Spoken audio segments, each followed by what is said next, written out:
Today, I want to take something that we all consider negative and see if I can find a sort of a positive spin or maybe find a use for that.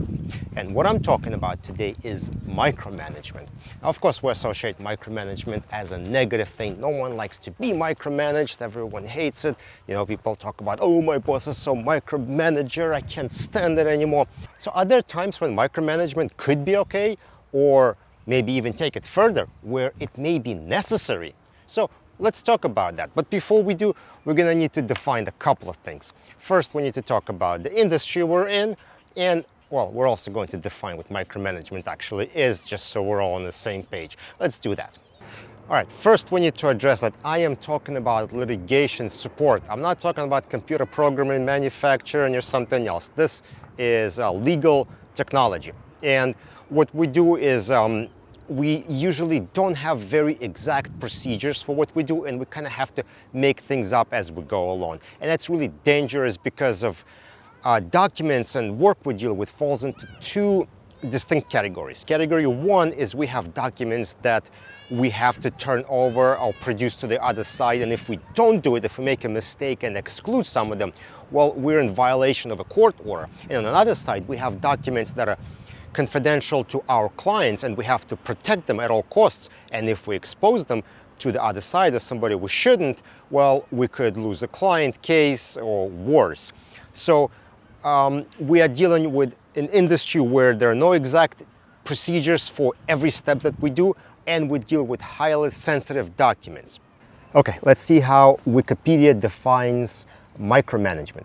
In business management, micromanagement is a management style whereby a manager closely observes and or controls and or reminds of the work of his, her subordinates or employees. Micromanagement is generally considered a negative connotation, mainly because it shows lack of freedom in the workspace.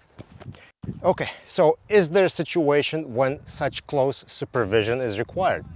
And I can think of that, yes, actually a number of times, especially in the beginning of a project. Let's say when you start a new case and you need to learn about how the case is going to be set up, what kind of processes we're going to run through, make sure all the employees know what steps have to be taken.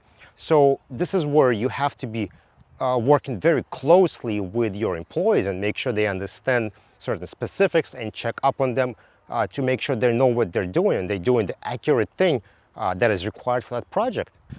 And just like in a new project, you could have just a regular project that requires a lot of details. It may have a lot of coordinations between different departments. Each department has to do exactly the right thing and pass it on to the next. And this is where a manager would be like, hey, did you do this? Make sure you do this before you send it over to them so they have this information.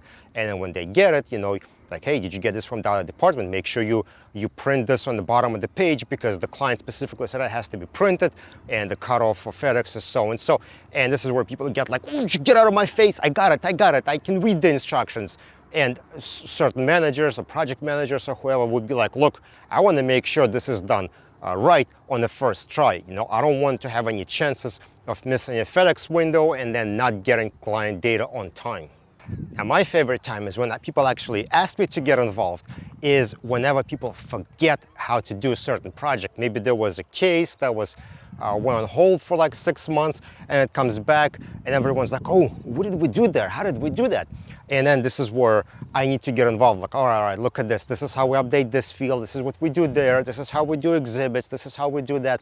So projects that have been forgotten and people need to be reminded of what actually happened before and what they need to do going forward. And you're probably saying, oh, Nikolai, it's because you're unorganized, you don't have procedures for things, your company is a mess, you guys don't know what you're doing. Fine. All right, here's one more, is when you're saving someone's butt. And here's what I mean. You may have an employee who you give plenty of space to and allow them to do work however they want to. You know, they work on projects, they're doing things. But after a while, you see that they're making too many mistakes. You know, there is mistake here, mistake there. And now you're starting to get concerned, first of all, for a project, but then also for that person. You know, are they going to get fired, you know, and maybe they're, you know, on the verge of getting fired. Well, this is where you should definitely get your micromanagement out and save their butt.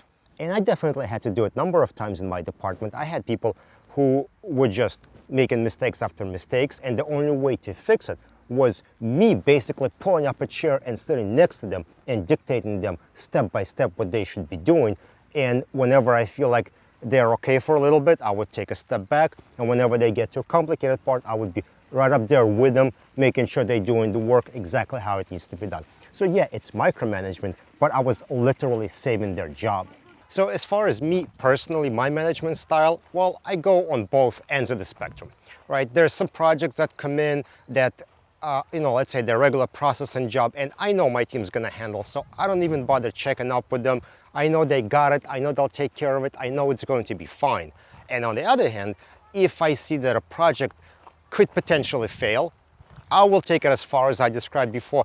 I will take a chair, I pull up to next to that person, and I will sit with them to make sure project gets done correctly. My priority is making sure projects are right, and not necessarily that employees' feelings aren't hurt by them thinking that I may be dictating their work too much. Once they learn, once they get enough experience, then I take more steps back and I let them do their thing on their own. Anyway, let me know what you think. Are these valid reasons for micromanaging, or am I making up excuses for bad managers? Possibly including myself. Leave it in the comment section below. I'd like to hear more about it. Talk to you later.